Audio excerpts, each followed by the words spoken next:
I want to wish you a very warm welcome to this month's episode of Altitude.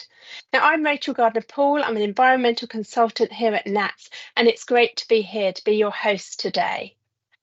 Now, last month, those who tuned in will have heard a fascinating discussion with the Heathrow Operations Centre at our At the Heart of Heathrow episode. So if you missed that, I'd strongly recommend you logging on to the YouTube channel and listening to that episode. But today we're going to be discussing a subject that is close to my heart, and that's the future of sustainable aviation and the race to net zero. Climate change can be seen as one of the most challenging issues of our time today. But with every challenge, I believe there's huge opportunities.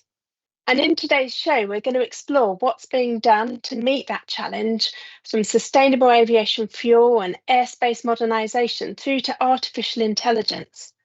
All of these things can have a part to play.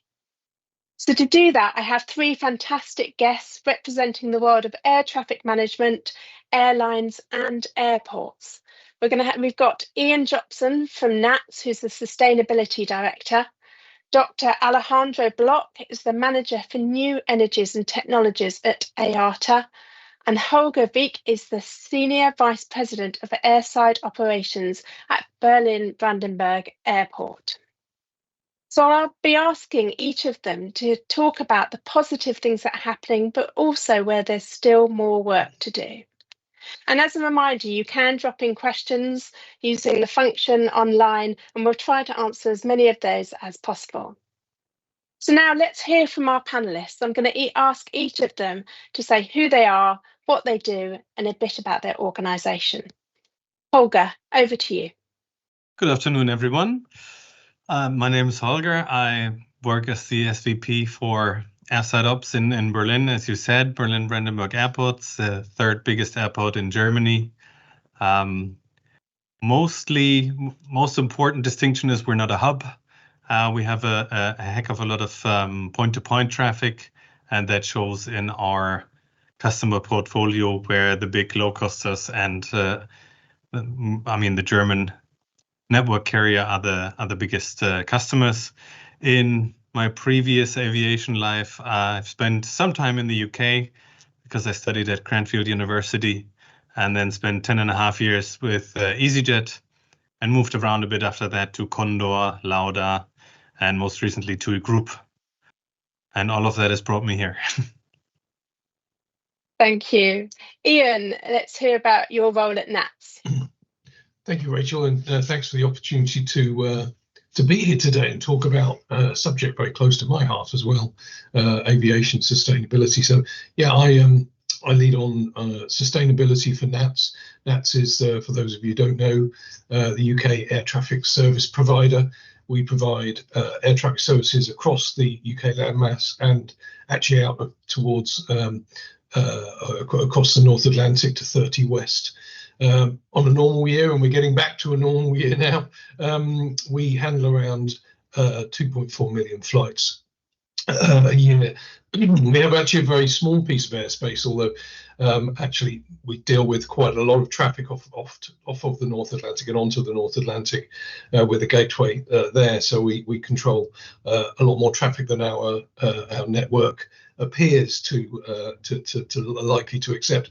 Our London terminal area in the south of the country is one of the busiest in the world. It has 4 or 5 very large airports in a very small space. So some of the most complex airspace in the world. I actually know that Alejandro is linked to Cranfield University, so I'm the odd one out. I'm the only one who's not linked to Cranfield University. My first job in aviation out of university was, oddly enough, cycling around West London, asking people how they felt about aircraft noise and how annoyed they were. And as that debate emerged, it's still there with airspace modernisation. It's still very live, but moved towards climate as well. So in NATS we cover noise and climate-related aspects of aviation within my team, but we also we also deal with net zero on the ground. So we have a net zero 2035 ambition on our estate, and carbon negative by 2040. So really delighted to be here, and looking forward to a good debate about the future of aviation sustainability. Thank you, Ian. It's good to hear that background about what NATS is doing as well. So, Alejandro, it'd be good to hear not just about your Cranfield experience, but your life experience as well in the sustainability journey. Yeah, thank you, Rachel, and yeah, thank you for hosting. It's yeah, really an honor to be with yourself, Holger, and Ian in this conversation. So yeah, very excited. And yeah, so I work for IATA. IATA is the International Air Transport Association. So we are an airline trade association with about 300 airlines. More or less 80% of the global traffic is passes through our airlines. So it's quite a big representation. And within the IATA, I am in the Sustainability and Economics division in the Net Zero transition team. So we look at how can we transition from fossil fuel that we use today onto sustainable alternatives. And in my role, it's very exciting because I look at many things. So I led the IATA Net Zero roadmaps. So how do we use the different solutions we have at hand to decarbonize by 2050? Also got involved with contrails and non-CO2 emissions, and also with hydrogen. So looking into infrastructure requirements for hydrogen, operations of hydrogen aircraft at an aerodrome. When will this aircraft come, and how much contribution can they have by 2050, etc. So it's quite a range of topics, but all very exciting. And yeah, as well, a former Cranfield student like Holger. So we both were captive in the Cranfield fields, I suppose, for a few years. So, yeah. No, it's really good to have all three of you here. So I'm going to start with the big question first. And Alejandro, you spoke about the different things that you're involved in, from SAF to hydrogen, different initiatives. But do you think the industry is actually doing enough to address the climate crisis? It's a very, very tough question, but I think the simple answer is no. I mean, we have to be honest, and if we were net zero already, then perhaps I would say yes. You know, we've tackling our climate responsibilities, and we are net zero, and it's great. Hopefully, we'll be able to say this in 2050, but so far we're not there yet. About 900 million tons of CO2 emitted last year by our operations, which is, as Ian said, you know, close to the recovery levels of 2019. So this means that next year will be highest year on record on emissions, the year after as well. So we need to make sure that that doesn't happen, and we need to bend the curve. That's not to say there's not progress. We are progressing on many levels, and I'm sure we'll speak about that. All of us here on this call are working very passionately and tirelessly to address our climate responsibilities. So for sure, everything we can, but are we doing enough? Well, we can always do more, I suppose. So. Mm-hmm. Ian, what's your view on this question? Yeah, thanks. I mean, what Alejandro said really, but I'll come at it a slightly different angle. There is and I think we have a chance to look at it perhaps. That I was really inspired by a climate countdown clock that basically anchors on the 1.5 degrees and tells us how quickly we're making progress towards that 1.5 degrees. I'm not sure if the tech people are able to show that, but I can talk through it. But really, for me, we need to target that 1.5 degree above pre-industrial level global mean surface temperature change. And at the moment, I don't think we're slowing down the progress towards that. I mean, I was lucky enough, I'm really lucky to have gone to Paris in 2015 to COP21, where 1.5 degrees was established as the global budget. And at that time, we were talking about the 2020s being the decade for decisive action. We're halfway through the 2020s. We're halfway through the decade for decisive action. And just a month or two ago, in COP29 in Baku, we hear the scientists tell us that we're on track for 2.7. Now that's not just aviation, that's society as a whole. But if we step away from aviation, are we doing enough as society? I don't think so. I think we need more, and we need it. We need it quicker. So I suppose the counter to that, and I think the climate clock, is kind of very stark. It's quite scary when you watch it. But Ian, so what, you're working in sustainability like all of us are. So what are you optimistic about? What gives you kind of faith in the future in this realm? Otherwise, kind of what's the point of us all working on sustainable aviation? So I am naturally an optimist, and you have to be working in aviation. Something that always strikes me in aviation is the resilience that we have. I don't mean resilience to climate, although that is an important thing as well, but the resilience the industry has to weather storms, whether it be human storm-made storms or quite literally meteorological storms. We are incredibly resourceful and resilient in the aviation industry. So that does give me cause for optimism. And I'll, maybe later on, if we get a chance, I'll talk about a few things that I think we can do in my area, which give me more specific cause for optimism. And what's keeping me up at night? It's actually that thing I was talking about before, the recurring dream I have, where everybody is nodding, really sincerely about this is a climate crisis and we need to do something. But we just keep saying the same thing. Are we doing what we need to do? I think there are really good signs of what we're doing, and I think we've moved a long way in the last few years. But whether we're doing enough and doing it quickly enough sometimes wakes me up at night. No, thank you, Ian. So there's something about that resilience, that determination, that making progress, but kind of, are we making enough progress at the right rate? Is certainly a topic worthy of further discussion later on in this call.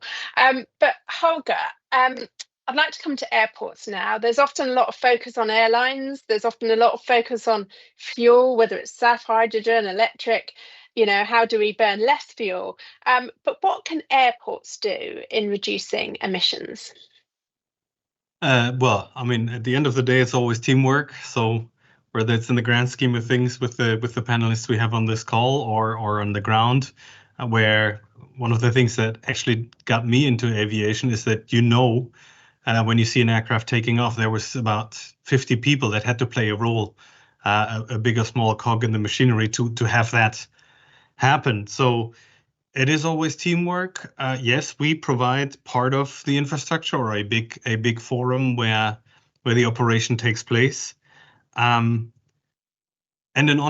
more on-time performance or better on-time performance, I think per se is sustainable. So it saves resources on multiple levels, be it on the human side, on the fuel side, or time side, if we're talking about the intricacies of flight paths and slots. So that's the forum we provide. Clearly, we need to also be taking care of our own scope 1 and 2s at the same time to do basically the homework and as you mentioned, electrify where we can.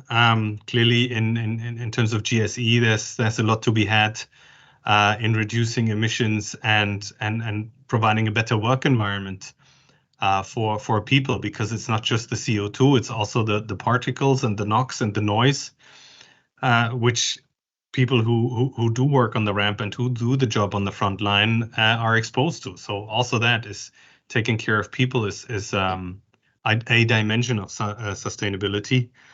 Obviously, when you do that, there's also the human element to include, because it's managing a change, it's communicating a change. And I would have never thought about it, but it did happen that clearly in the heat of the moment in the operation, somebody took an electrified set of steps here and drove away with it without unplugging it first. So there are funny stories around it all, but it just illustrates that it's definitely also a human element. No, thank you. And one question we had submitted in advance of this from NASA was more about how do you actually measure the sustainability level of compliance? So, for example, how could you say that your airport has achieved a satisfactory level of sustainability? How do you measure that? I mean, by Alejandro's first definition, at zero is satisfactory. We need to be ambitious also as an industry, but generally it's obviously difficult to compare airports. It's emissions, it's the energy consumption, it's heating, and not every airport has the same geographical or even geological conditions where we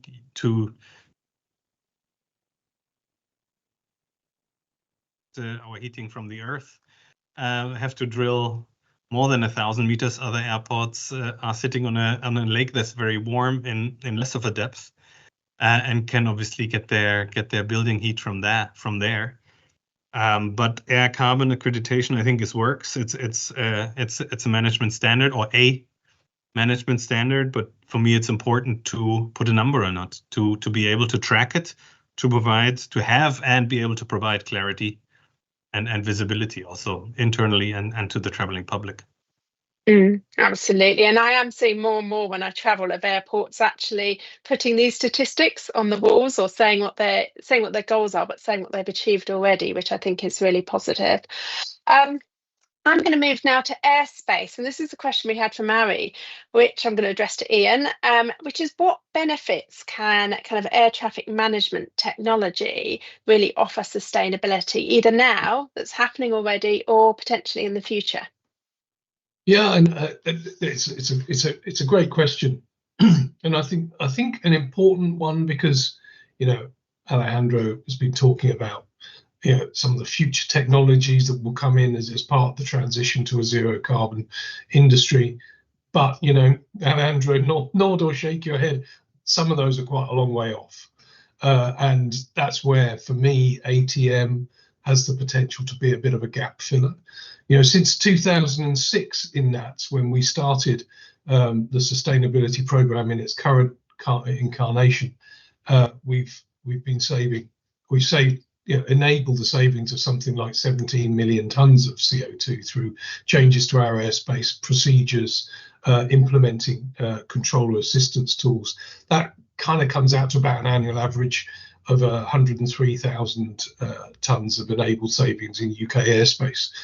Alejandro talks at a global level, so your numbers are much bigger than mine, but I'm just talking about UK airspace. So there are benefits to be had in air traffic management change.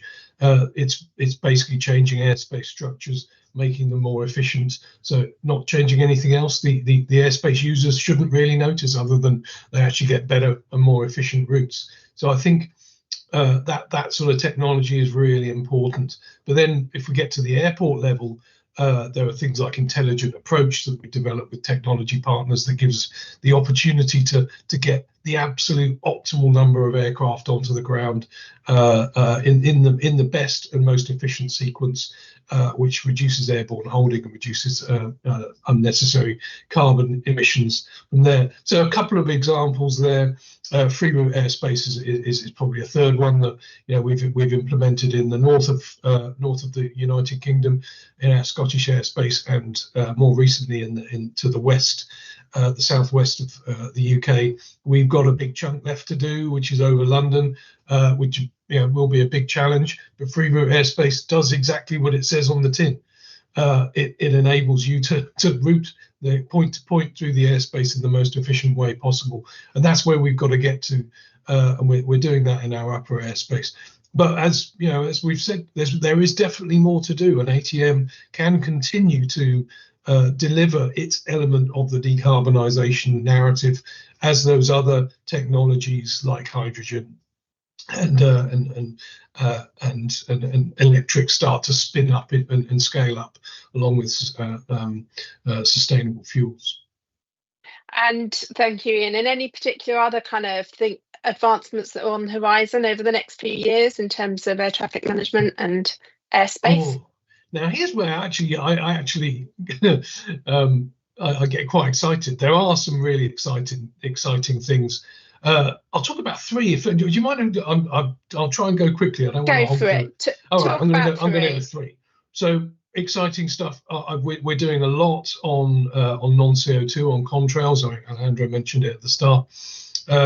Through working with partners like Airbus and a number of airlines and Met services in Europe through the Seconia project, but also looking at potential large-scale trials in contrails, looking to reduce the impact, the local warming impact there.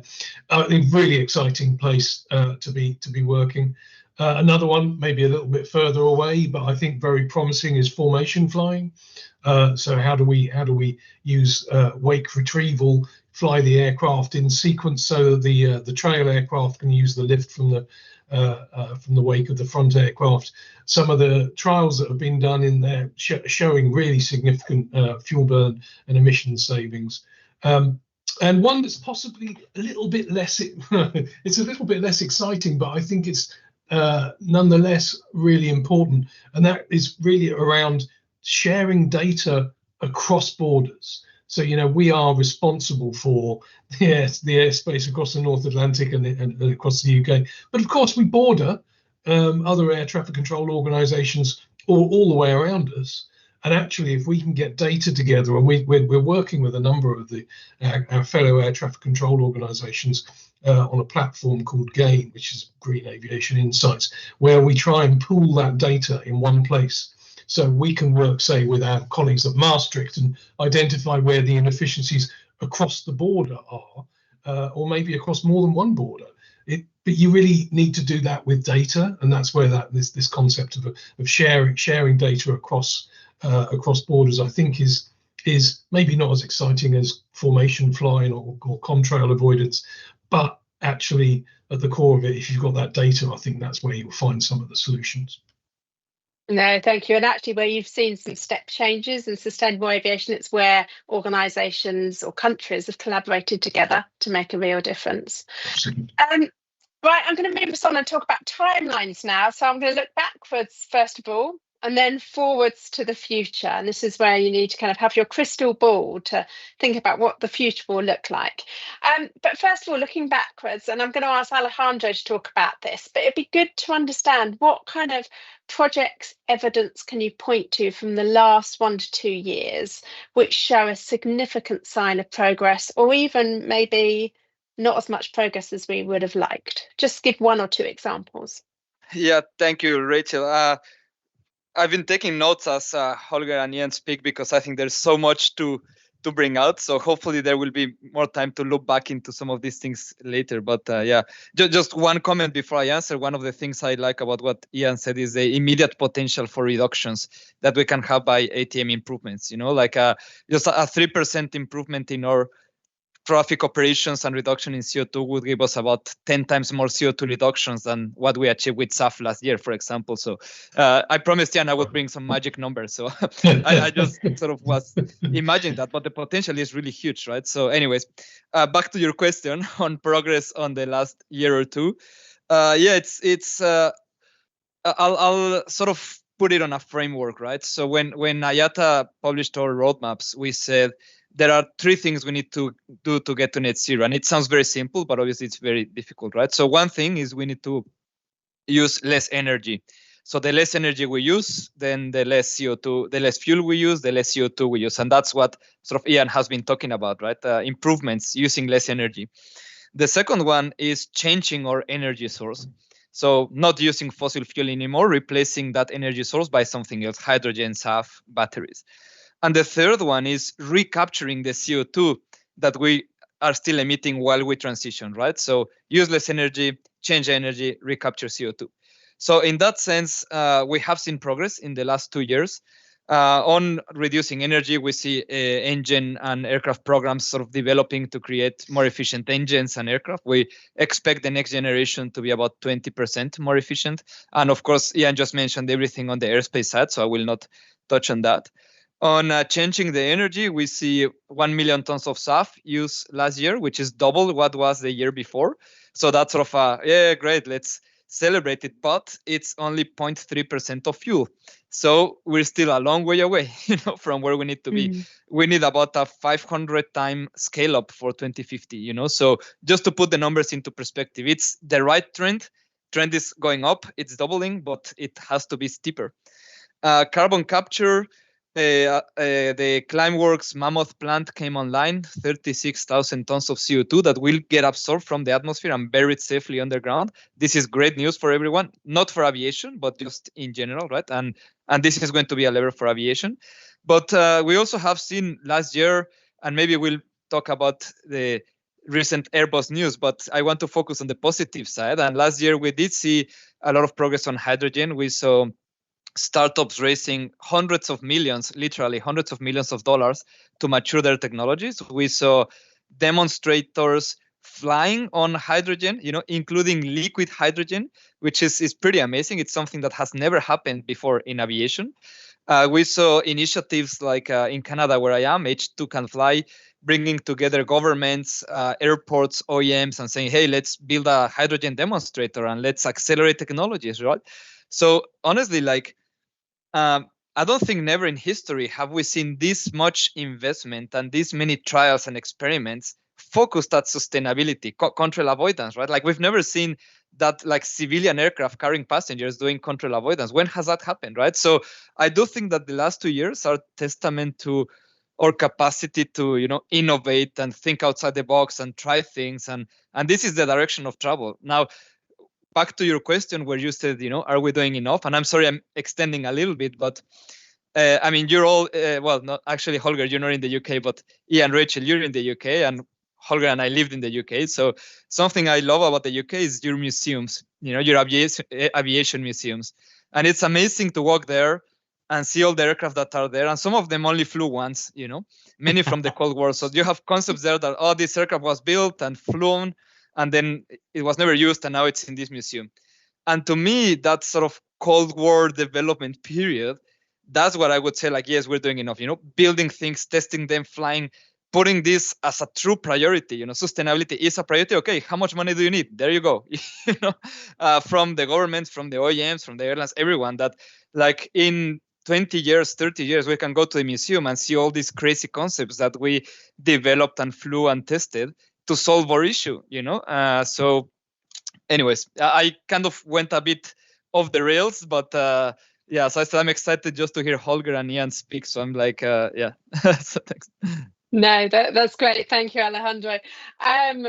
Holger, I'm just going to ask you anything to counter that. Have you seen kind of anything where there hasn't been as much progress as you might have liked in the last 1 or 2 years? I was gonna actually second it, because it's a great point. It's also going back to something Ian said earlier. It's the resilience, the innovation spirit. Aviation started very much as something exploratory. So for me, something that was encouraging over the last years is that we keep finding business cases for reduction activities, be it and that just changes the narrative a little bit. For me, it's important to see the opportunities and the potential as well, than to say, yes, it's a challenge, but the challenge doesn't have to be a drawback or holding us back. We can solve things, and if it's just small projects compared to what Alejandro mentioned at an airport scale, changing the airfield lighting to LEDs is saving a lot of energy. We started installing solar panels to generate our own solar power on the roofs of the car parks. I know many airports have done similar things. We will start putting more solar panels also onto the airfield, initially north of the runway, because there are some regulatory hurdles to overcome there. And I talked about electrifying the GSE. That is because we're not there yet. We're about at 50% here, but it started a few years ago when we put that as a requirement into the licenses for our ground handlers. So you see more and more moving pieces, more and more coming together, and it's it's working with the tools that we have available right now. It's refining the tools and as Alejandro said, investing in more. This summer we'll start trialing HVO 100, which is basically the ground SAF, as I call it, to work on or to work in those ground vehicles that are difficult to or more difficult to electrify, because they obviously also it burns less or it burns more cleanly. So it's an important it's an improvement for the people on the ground. But the business case, because it's a more expensive fuel, comes from the reduction in maintenance to the vehicles. So it's looking at things holistically and finding solutions or working with solutions. Clearly, next frontier is then preconditioned air to reduce the need for APU runtimes and cycles. So there are, I'd like to probably leave it at that and say there are positives we can point to, because we started the whole conversation on we are not doing enough, and yes, we could always be faster, but I think it's also always important to look at what can we do now and where can we get better, rather than looking at the big elephant we still have to slice over the coming decades. That's great. Thank you, Holger. So I want to take one switch into the future and maybe say 10, 15 years from now. In fact, we had a question from Lewis asking about this. What do you see? And I'm going to ask Ian this initially. What do you see are the realistic and impactful kind of changes in, say, 10 or 15 years? So what we're looking at 2035, 2040, what will life look like then in sustainable aviation? Well, so just dust off my crystal ball. But actually, I think that one of the issues here is that we are working at the moment on modernization of airspace and procedures with known solutions, rather as Holger was talking about at the airport level. I think the things I was talking about earlier, formation flying, and what are we doing about contrail avoidance, and actually some more things in that sort of space, getting aircraft closer together, getting them ever closer to their optimal levels more quickly, is how I see airspace operating in the future. And I'm delighted to say that in our research and development group, we do have people looking at exactly those concepts. At the moment with contrails, we're looking at individual aircraft, but actually what happens when you have to deflect the entire North Atlantic flow in order to avoid contrails at a particularly sensitive time of day? How does formation flying work when it's not just 2 aircraft, but it's 200? Those are the big research and development operational nuts that we're trying to crack. But I think we're working on them now, because we need to work on them now for 10, 15 years hence. No, thank you. And then what about 2050? So that's a date that's kind of fixed in our minds, being net zero by 2050. Alejandro, what do you think 2050 will look like realistically? Yeah, I think it's about 2050, but about every year from now until 2050. So in IATA we did these roadmaps. It's on our website. If now, like promotional announcement, Google IATA roadmaps and you'll find information. But we identified 130 milestones that have to be met between now and 2050 for us to be in 2050 where we want to be. So for example, Ian mentioned something around 2040. We would need about 150 million tons of SAF by then, which is 100 times more than we have today, so that we're on track to make it to 500 million tons in 2050. So what we see in 2050 is hydrogen aircraft up and running and operating, which have to come into service by 2035 or earlier, not later. So we see SAF scaling up and delivering the life cycle emissions reductions that we need. We see operational improvements.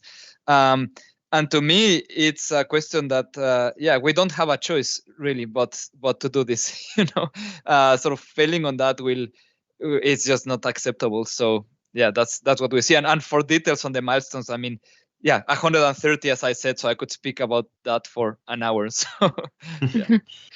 No, thank you. So I'm going to move us on to a slightly different topic, and that's one of demand, which can get debated in different forums. I think Ian mentioned earlier on the call that traffic's now close to, if not exceeding, 2019 levels.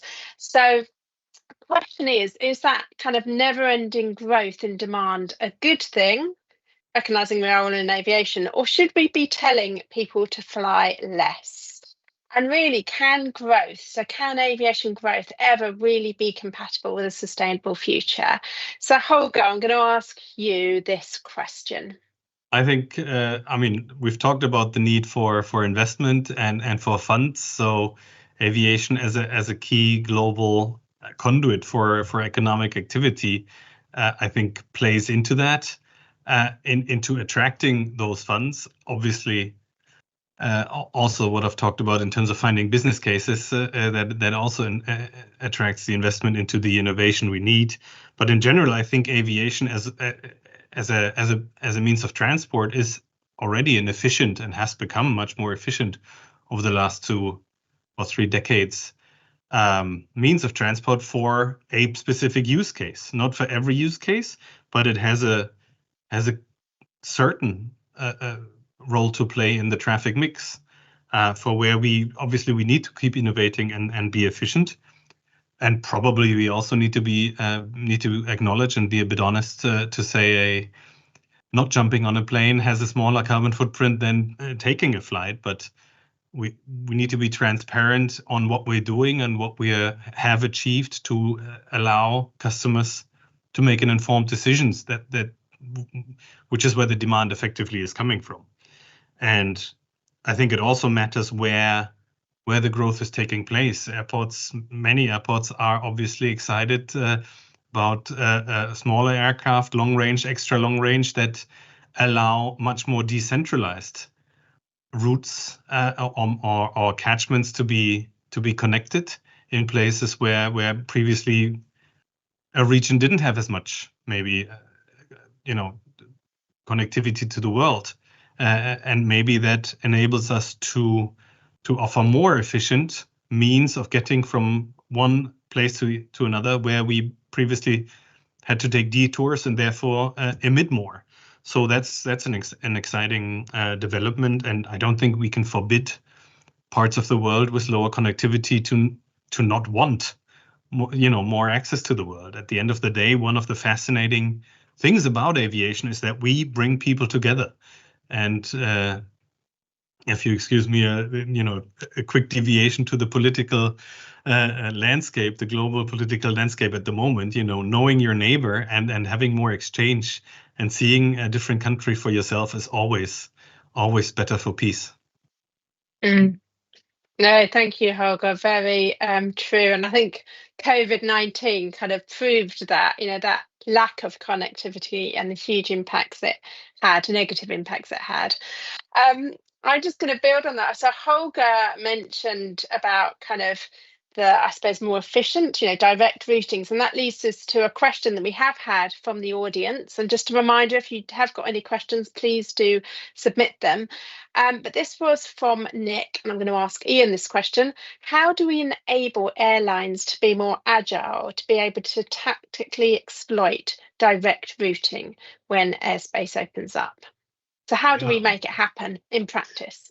Yes, well, it is an excellent question. And, we call ourselves ANSPs, Air Navigation Service Providers. And the S is the important word there for our airline customers. It's about service. So first off, what we can do is we can identify when new and more efficient routes become available and then offer those to the airlines, to the pilots in flight. That's absolutely what we try and do on a day-to-day, flight by flight, almost second by second basis. That's what air traffic control is all about. But we sometimes need some additional tools, and an example is the work we're doing in special use airspace where military or space flight are blocking pieces of airspace. How do we get access to them as quickly as we possibly can? How do we then get that data flowing to the airlines so they can flight plan through those more on those more efficient routes. There's more to do there, but I think we're making good progress. But it is a really great question. No, thank you. And then we've got another question. This is from Philip, and it talks about essentially SAF. But given the enormous amount of land that will be required to produce the necessary quantities of bio-aviation fuel, is this a viable option? So, Alejandro, I'm going to ask you that question. What do you think? Yeah. Do you agree? Do you agree that there's going to be massive amount of land is required?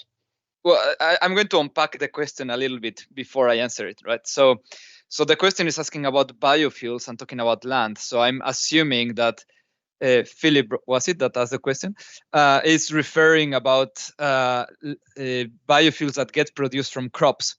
But I will put a caveat: not all of the SAF that we use in aviation and we will use comes from crops. So if we were to say, okay, let's assume for a second that it's all SAF from crops, then the answer is no, there is not enough land to do all of the aviation fuel in 2050 with crops. We cannot do it, you know. But the good news is we don't rely only on crops. And when I mean crops, I also want to emphasize that there are very strict sustainability criteria for those crops. So you cannot use a crop that is going to compete with food. You cannot use a crop that has displaced primary forest or primary, a jungle. You cannot use that. There are very strict sustainability criteria. So I just want to frame it so that we don't fall into the misconception that all of the SAF comes from crops and all the crops, compete with food or will. It's not like that. The sustainability criteria for example, international civil aviation can be found in ICAO. It's open to everyone. But we are looking at different sources of SAF. So we look at SAF that comes from waste cooking oil with very limited capacity. By 2050, maybe less than 10% of the fuel can come from that. We also looked at forest residues, for example. So this is not a crop. It's all the stuff that gets left there and gets left to rot and produce methane, and all that methane goes to there. So we want to collect all of that and make SAF from there. We also looking at SAF that's made from carbon capture. So we have a big vacuum cleaner kind of, and then we absorb the air, we filter the CO2 out, we produce hydrogen, we combine it to make SAF. So actually about half of our SAF by 2050 is going to come from that pathway. We are looking into the diversification of SAF, which is very important because not one single source of SAF will be able to supply aviation in 2050. And this is why it's sort of a global effort. And a little bit on what Holger said on the sort of world geopolitics, something that's interesting about SAF is that it in SAF and hydrogen as well, and electricity, it enables the production of renewable fuel in many different states, not only the sort of big oil states, right? And this is actually something that's very interesting. You can find feedstocks pretty much everywhere. You can, if this feedstock is not suitable for your country, then you can try this other one or this other one. So there's actually an opportunity to do that, and the diversification of feedstock is not something that would be nice to have. It's a must. If we don't do it, it's not going to happen. Yeah, thank you, Alejandro. That's really helpful explanation of the different types of SAF that do or exist or will exist in the future. Right, this is leading me on to my final question before we wrap up. So it's from Machi, and it's: what is your opinion on the chances and ways to convince societies and governments to invest intensively into climate protection? So that's a deep question. I'm going to open up to any one of you. Who would like to take that question? Can I have a quick go? Really quickly. It, so Ian. I'm a sustainability guy, right? But I think a lot of this is an economics problem. Climate change, carbon is not, flying is not our enemy, carbon is. We need to take carbon out of flying. And economists will say, we just internalize that externality. You just find a way to decarbonize by drawing that in. I also think there's a lot that could be done, particularly in the air traffic world, and it needs to be tested, and it needs to avoid unintended consequences. But charging structures could help us save a whole bunch of emissions. So on that, governments in particular, climate protection, the options are there, I think. But let's learn from economics more. Thank you. Yeah, I think maybe I'll complement just very quickly, but to say we also need to look at the opposite side of the coin. What happens if we don't?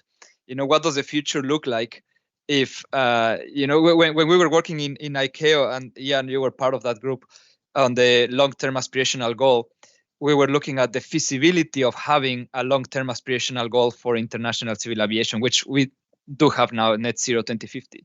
And I always wonder, how are we looking at the feasibility of not having a goal and the feasibility of failing that goal, and what are the consequences of that?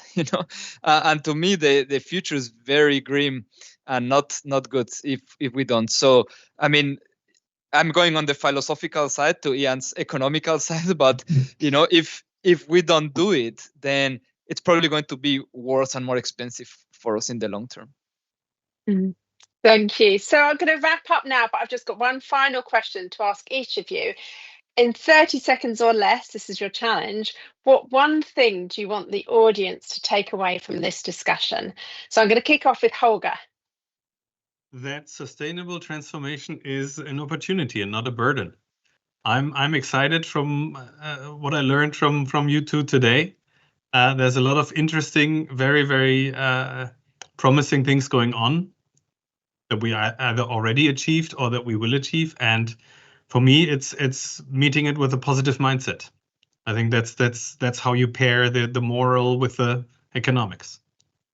Great. And Alejandro?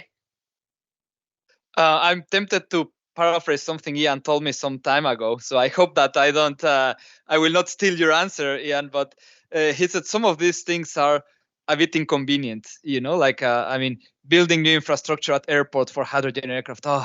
Like spending money on stuff. Oh my God, like it's all inconvenient and expensive and so on. But we have to do it. It's like when you go to the doctor and you need to get a blood test, and it's just like, oh, I really don't want to do it, but you have to do it if you want to get better, right? So my